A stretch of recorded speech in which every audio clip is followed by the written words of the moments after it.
The room pulsed with laughter, clinking glasses, and the saccharine scent of vanilla frosting. But all I could hear was her voice, sharp, gleeful, slicing through the din. He begs to be intimate with me, but I always say no, ha ha ha. My wife, Elise, stood at the center of our crowded living room, her sequin dress catching the chandelier's light like a beacon. Her words, tossed out like confetti, landed in my gut like shrapnel. The guests roared, their faces blurred in my periphery, but I froze, a glass of Merlot trembling in my hand. Was it a joke? Her eyes, glittering with something I couldn't name, met mine for a fleeting second before darting away. The air thickened, and I felt the first crack in the foundation of our marriage. It was her 35th birthday, a milestone she'd been planning for weeks. Our Victorian home, with its creaking hardwood floors and stained glass windows, was dressed up like a stage set. Candles flickering on every surface, fairy lights strung across the mantel, and a playlist of her favorite jazz humming beneath the chatter. I'd spent hours arranging it all, from the catered hors d'oeuvres to the handwritten card I'd tucked under her pillow. But now, her laughter echoed in my skull, and the room felt too small, the walls leaning in. Who was he? Why did her friends laugh like they knew something I didn't? I forced a smile, my jaw tight, and moved through the crowd, brushing past neighbors and colleagues who offered slurred compliments on the party.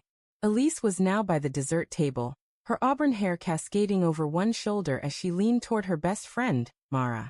Their whispers were drowned by the music, but Mara's smirk sent a chill down my spine. I wanted to confront her, to demand clarity, but doubt not at me.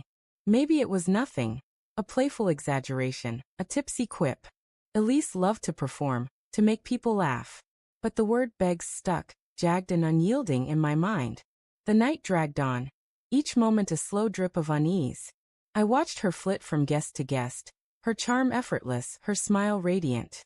She was the woman I'd loved for a decade, the one who'd cried in my arms when her father died, who'd danced with me in our kitchen to no music at all. But now, every gesture felt like a riddle. When she touched my arm, her fingers lingered too long, as if overcompensating. When she laughed, it was too loud, too sharp. I sipped my wine, the bitterness coating my tongue, and tried to silence the questions clawing at me. Was I paranoid? Or was I blind? Later, as the guests thinned out, I found myself in the kitchen, scrubbing plates to keep my hands busy. The sink's cold water numbed my fingers, but it couldn't dull the ache in my chest.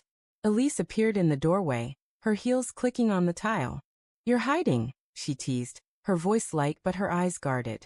I turned, drying my hands on a dish towel, and searched her face for the truth.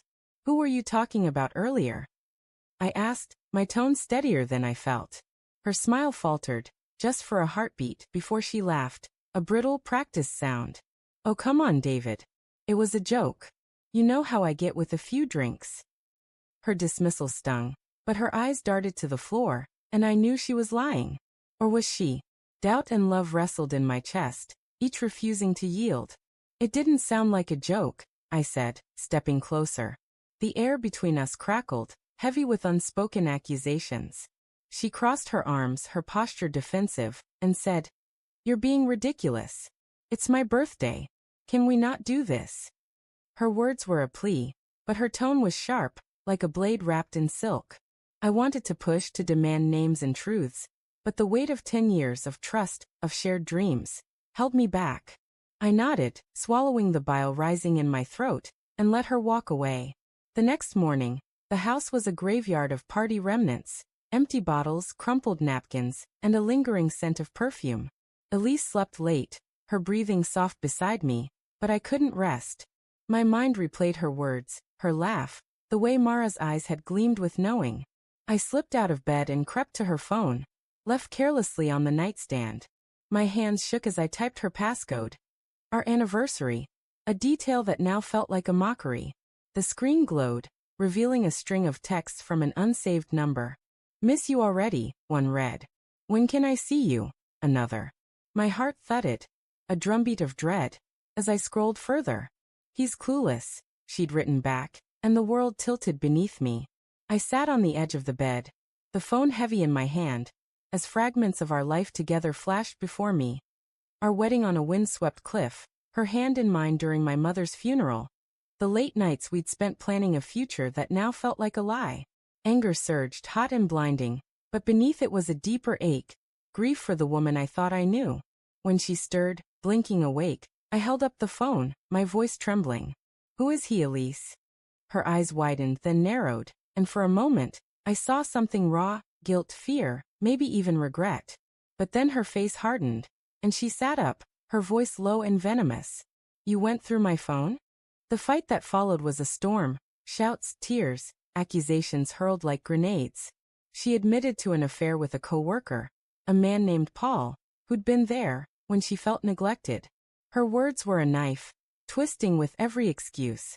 "You were always working," she said, as if my dedication to our future justified her betrayal. I wanted to scream that I'd loved her fiercely, that I'd built this life for us, but the words choked me. Instead, I asked, "Why didn't you just leave?" Her silence was louder than any answer. As she packed a bag, her movements frantic, I stood in the doorway, torn between rage and despair. The house, once warm with our laughter, felt hollow, its walls echoing with the ghost of her confession. She paused at the door, her eyes glistening, and whispered, "I'm sorry, David. I didn't mean for it to end like this." But she left anyway, the door clicking shut with a finality that broke me. Days later, I found her birthday card under the pillow unopened. Inside, I'd written about my love, my promises, my dreams for us. I tore it to pieces, the scraps fluttering to the floor like ash. But the real twist came that night, when Mara called, her voice trembling. "David, there's something you need to know," she said. "It wasn't just Paul. There was someone else, someone you'd never suspect." My heart stopped, the room spinning, as she whispered a name that shattered what little trust one had left. "My brother."